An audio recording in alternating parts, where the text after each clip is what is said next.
When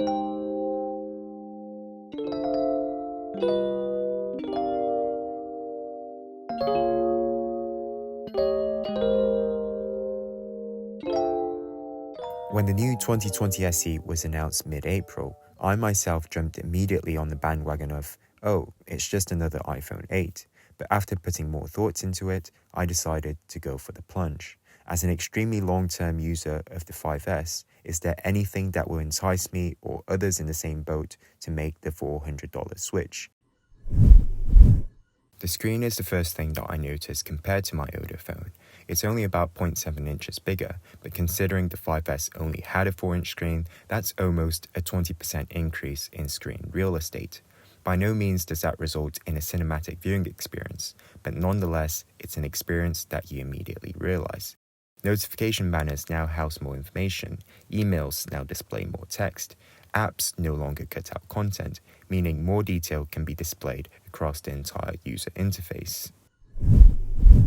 The other thing that immediately struck me was just how much snappier the entire user experience was. Launching an app, initiating the camera, or playing the most demanding games today posed no danger to the immensely impressive A13 chip. With this kind of reserved performance, it's a safe bet that the phone will remain snappy for a few years to come, which is important if you're like me and tend to keep phones for longer.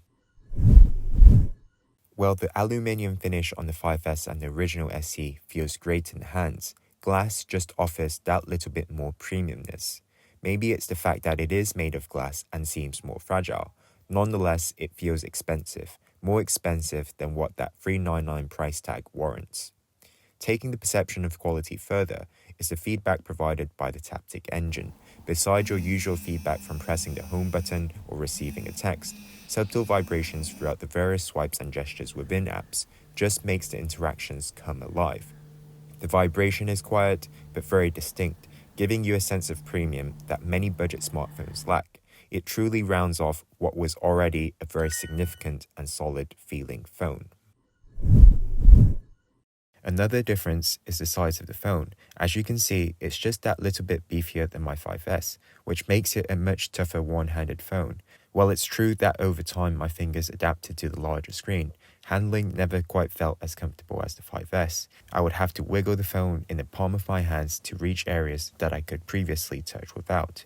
However, if you are using a smaller phone, I think the bigger screen is a fair trade-off once you get used to the size. I noticed another difference when taking screenshots, since the power button was moved from the top right to the right flank of the phone, although with some use, the new power button placement felt like second nature. The stereo speakers are also a noticeable improvement compared to the 5S's single speaker, although they are still nowhere near as good as proper Bluetooth speakers. So for light entertainment, they are decent, but nothing revolutionary. However, I'll let you be the judge. Mic check. Looney.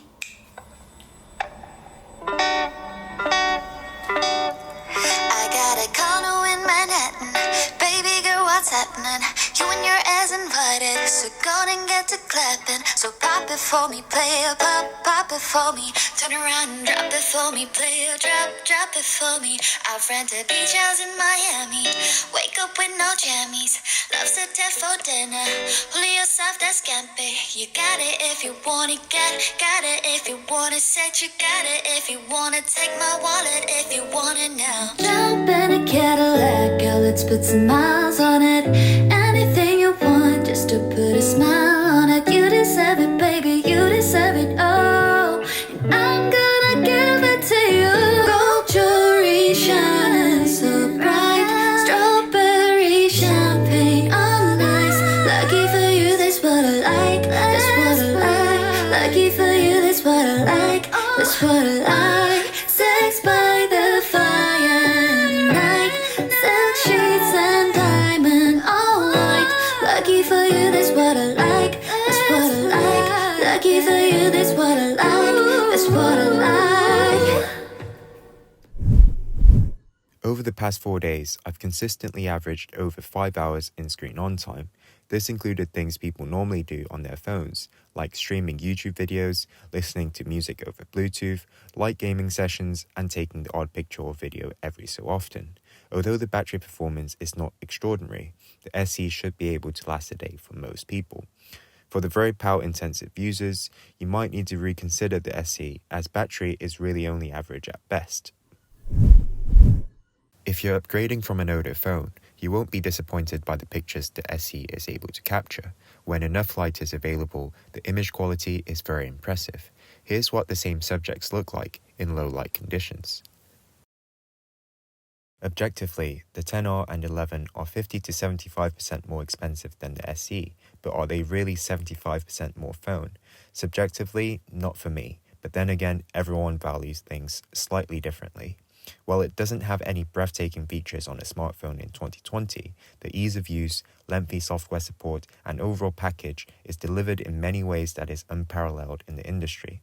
Therefore, if a phone for you just needs all the basics nailed down, then with what the SE offers, it's hard to go wrong.